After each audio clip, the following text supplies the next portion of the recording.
From Muscle Training NEET to Prince of Another World? By Ko Fujima. Part 11. First Visit to the Castle Town. It's Mia. Good morning, Prince Kazun. I've come to pick you up. Mia came into my room a little more excited than usual. Today is the day Mia is returning home for her holiday. While she's there, she'll give me a tour of the castle town. Good morning, Mia. Ah! What? Master Kazun! Mia's eyes widened when she saw me standing at the door. What? It's a good disguise.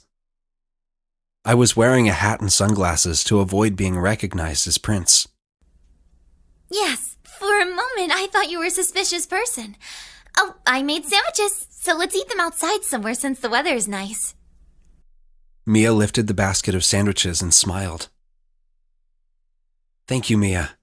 Also, it would be a problem if people knew I was the prince, so you're not allowed to use formal language today. I couldn't possibly. This is an order. Kazun, Yuki, what do you think of the town? Even if she just called me Kazun, there's a chance that would expose me, so I decided to have her call me Yuki in town. It's still early in the morning, but it's really lively and feels nice. The streets were crowded with stalls. For a NEET like me, the troublesome part was the crowds of people. I brought along 5 gold coins that I got from the king today. I clutched them in my pocket as we walked through town. Hey Mia, have you ever heard of hanging exercise equipment? No, sorry, I don't know what that is. Hanging what?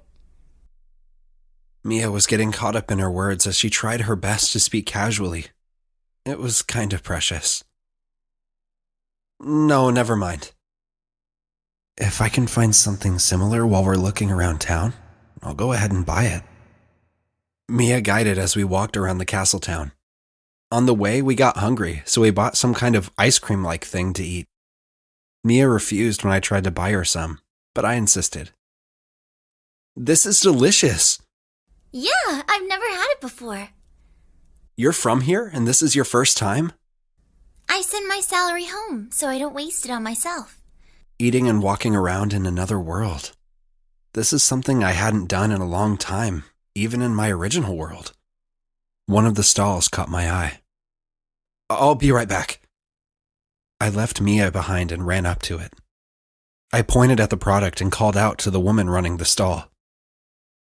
This, please. Yes, welcome. Sir, you have a discerning eye. But this is a bit pricey. Are you sure? Is this enough? I pulled out a gold coin from my pocket and held it out.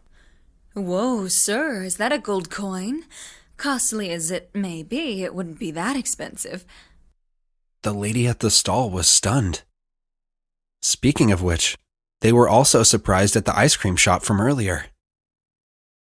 I don't really understand the value of currency in this world. I'll ask Hermes about it later. I took out a silver coin from the change I got at the ice cream shop. Yes, of course. Do you want it wrapped? No, it's fine like this. Thank you. Yuki, is something wrong? When I came trotting back to Mia, she looked up at me. Oh, not really. I acted as if nothing had happened. Anyway, are you still hungry? What? We just had ice cream. Oh, yeah. I have a high metabolism. Mia put a finger to her mouth and appeared to be thinking for a moment, then said, Well, there's a park down the road, so let's have lunch there. Yeah, let's do that.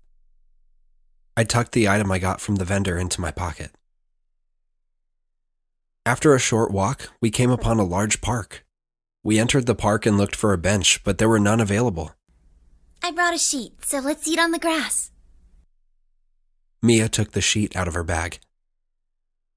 Here, I'll do it. Mia and I took off our shoes and sat down side by side on the open sheet. I hope you like it, Yuki. She opened the basket of sandwiches. I'm sure I will. Mia's always the one cooking for me, after all. Thanks.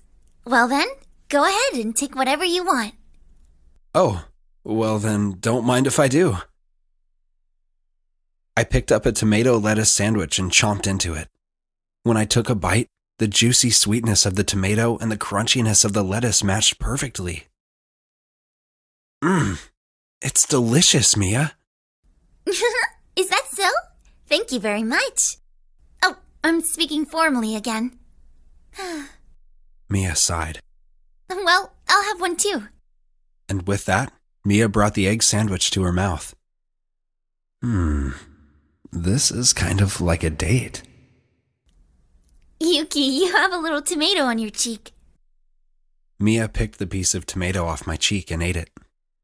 Oh, I'm sorry. No, not at all. Fun. This is fun. It was a sensation I'd never experienced before.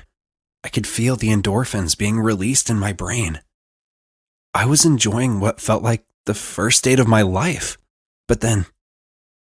Hey, you two showing off there, ain't ya? Let us join too. A couple of thugs had shown up. There are people like this in every world, I guess. Yuki, should we go over there? Mia ignored the two hoodlums and tried to stand up. Hey, don't ignore me. The one thug, a guy with a buzz cut, grabbed Mia's arm and yanked her to him. Ah! You're pretty cute. His buddy with a mohawk cackled. I stood up in front of the thugs. What do you want? I've got no use for men. So get lost. Get your hands off of her. I grabbed the arm of the buzz-cut thug holding Mia's arm and pulled it back. Master Kazun, don't worry about me, just run! Mia shouted, taking no heed of her situation. I see. Does Mia think I'm weak? Someone please help me! Mia desperately called for help. There were many people, but no one was willing to move. Shut up. Somebody help! Buzzcut held Mia's mouth with his other hand. Now, what should I do? It would be easy to take these guys down, but it would be a bad idea to show my strength in front of Mia, who knows me so well. I don't want anyone else to find out about it. Not after what happened with Testarossa. You, let go of my arm. It seems that as I was thinking, I misjudged the force I was applying. He let out a scream. Ugh! Mia broke free. I let go of his arm as well. The thug glared at me while holding his arm. You won't get away with that. You've gone and done it now! Mohawk waved his arms around. I hid Mia behind my back. I won't let you touch her. I don't need her anymore. You're dead! Buzzcut raised his voice and punched me in the face. He was slow. The punch seemed exaggerated, as if it had stopped. I could avoid it, but it's right in front of Mia. Should I take it? I was a little nervous, but it felt like a mosquito landing. It didn't hurt at all. Master Kazun! It's okay. Just stay behind me. I glared back at the two thugs. What do you think you can do? Mohawk kicked me in the stomach, but it was equally ineffective. Crap! Though the anger in my eyes made them hesitate for a moment, the two thugs continued to punch and kick me. Master Kazun, please get out of here! Somebody help! My back was in the shadows, so Mia couldn't see me very well. I let a fearless grin creep across my face. What's wrong with this guy? Son of a... Meanwhile... What are you doing? Stop! Yeah, that's right. I called the guard. They're on their way. The people who had been watching gathered around. Hey, let's go. Yeah, let's go. I'm done playing around. Realizing the situation, the two thugs left, muttering. Master Kazun, are you alright? Mia stepped around in front of me and peered into my face with a worried look. I'm not sure how desperate she was, but she'd been calling me Master Kazun. I'm fine. Let's get you patched up. We're close to my house. I'm fine. No! I was taken to Mia's parents' house by an impatient Mia.